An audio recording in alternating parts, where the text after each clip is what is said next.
Assalamualaikum semua.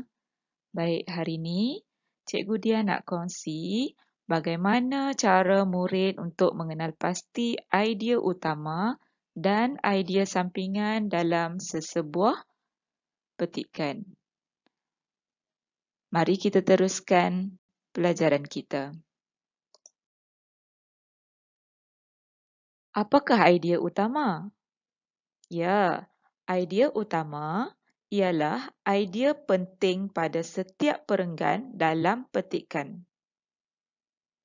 Idea utama boleh dilihat pada ayat yang pertama setiap perenggan. Okey, misalnya dalam sesebuah petikan ada 3 perenggan. Jadi, pasti ada 3 idea utama dalam petikan tersebut. Tips yang cikgu boleh bagi, satu perenggan hanya ada satu idea utama. Selebihnya tu ialah idea sampingan.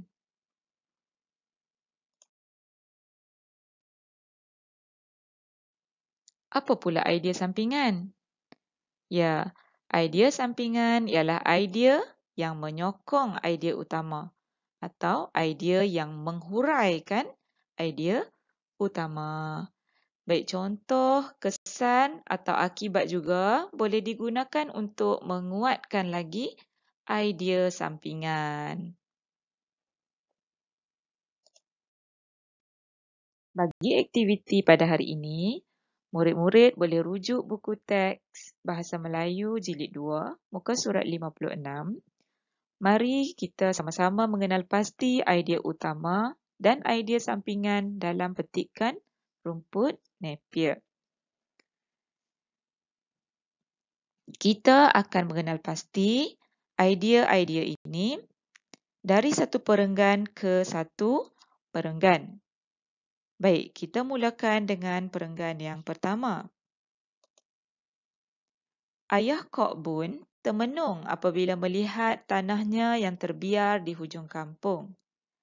Beliau ingin mengusahakan tanah tersebut.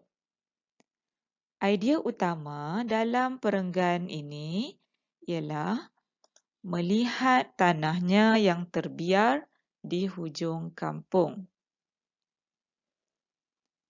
Manakala idea sampingan dalam perenggan ini ialah ingin mengusahakan tanah tersebut. Betul tak? Dia melihat tanah dia terbiar. Jadi, idea sampingan dalam ayat ni, dia ingin mengusahakan tanah tersebut.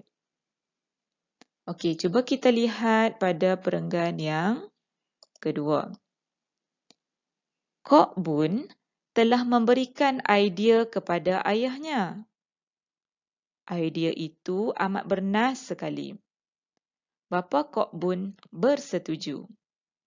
Okey, selepas Kok Bun ni melihat bapanya termenung, ya, sebab tanahnya terbiar di hujung kampung, dan Kok Bun pun memberi idea kepada ayahnya, iaitu idea yang bernaslah, dan bapanya bersetuju dengan idea tu.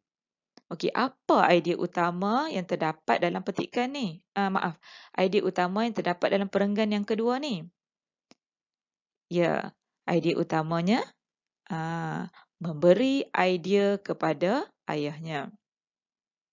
Jadi, idea sampingannya, bapa Kok Bun bersetuju.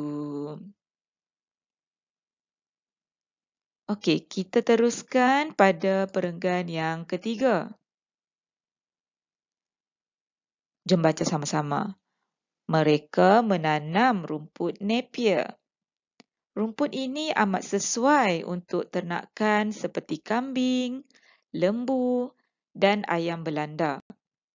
Rumput Napier digemari ternakan kerana mengandungi air yang banyak dan teksturnya lembut. Rumput ini mendapat permintaan yang tinggi. Baik, apa idea utama dalam perenggan ini?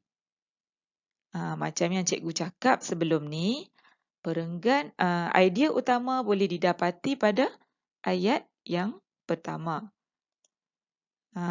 Menanam rumput Napier. Inilah idea utama dalam perenggan ni. Menanam rumput Napier. Baik, idea sampingannya? Ya, kenapa nak menanam rumput Napier? Sebab rumput ini mendapat permintaan yang tinggi. Baik, kita teruskan pada perenggan yang keempat. Rumput Napier cepat membesar dan berprotein tinggi. Rumput ini boleh dituai selepas 30 hari tanaman. Rumput ini boleh dituai selepas 30 hari ditanam. Keluarga Kok Bun menjual rumput ini kepada pelanggan. Mereka berjaya untuk menjual sebanyak 1,000 kilogram batang dan 3,000 kilogram daun rumput Napier setiap bulan. Pendapatan mereka mencecah sehingga RM2,300 sebulan. Baik, idea utama yang boleh didapati dalam perenggan ini ialah rumput Napier cepat membesar dan berprotein tinggi. Apa idea sampingannya?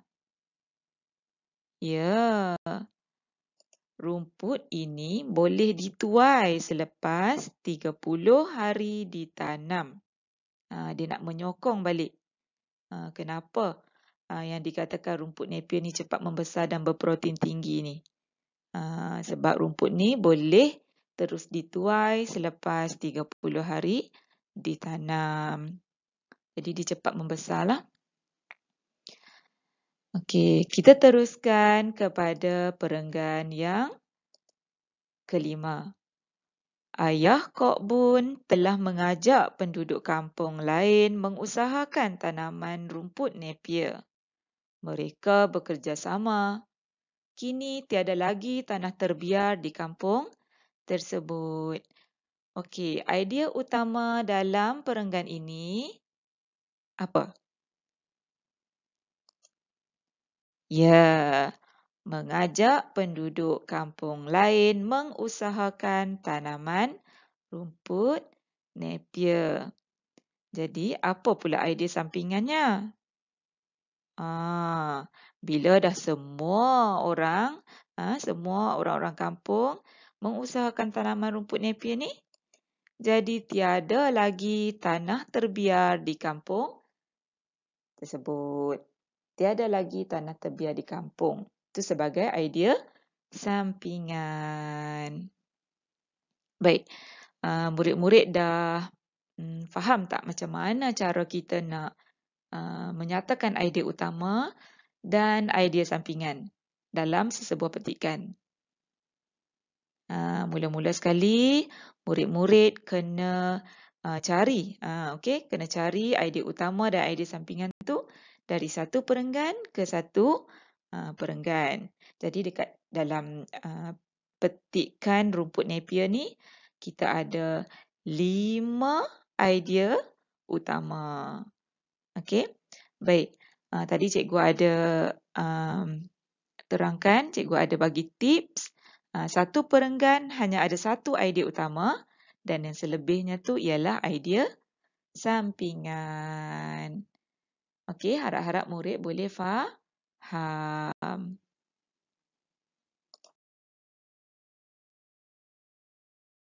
Baik, bagi menguatkan lagi kemahiran kita dalam mengenal pasti idea utama dan idea sampingan, cikgu ada sediakan satu latihan untuk murid. Okey, di mana murid-murid perlu baca petikan rumput Napier. Okey, tadi kita dah baca kan? Kemudian tulis idea utama dan idea sampingan. Okey, tadi tadi kita dah baca sama-sama. Kemudian cikgu dah membimbing murid-murid untuk mengenal pasti idea utama dan idea sampingan. Baik, sekarang cikgu nak murid-murid tulis idea utama dan idea sampingan yang kita kenal pasti tadi tu dalam satu jadual, dalam jadual yang macam cikgu paparkan dalam video ni. Nampak tak? Ada perenggan 1, perenggan 2, perenggan 3, perenggan 4 dan perenggan 5. Okey, dalam setiap perenggan ni, murid-murid buat macam jadual ni kan. Okey, buat petak, buat kotak ni, idea utama, apa idea utama dia? Idea sampingan dia, apa idea sampingan dia? Macam dalam ni, cikgu dah bagi satu contoh. Pada perenggan yang pertama, idea utamanya melihat tanahnya yang terbiar di hujung kampung dan idea sampingannya ingin mengusahakan tanah tersebut. Jadi, murid-murid tulis ke semua idea utama dan idea sampingan yang kita dapat tadi tu dalam buku latihan BM4. Ya. Kemudian screenshot ataupun tangkap layar dan hantarkan kepada cikgu melalui WhatsApp peribadi. Ya. Baik, terima kasih.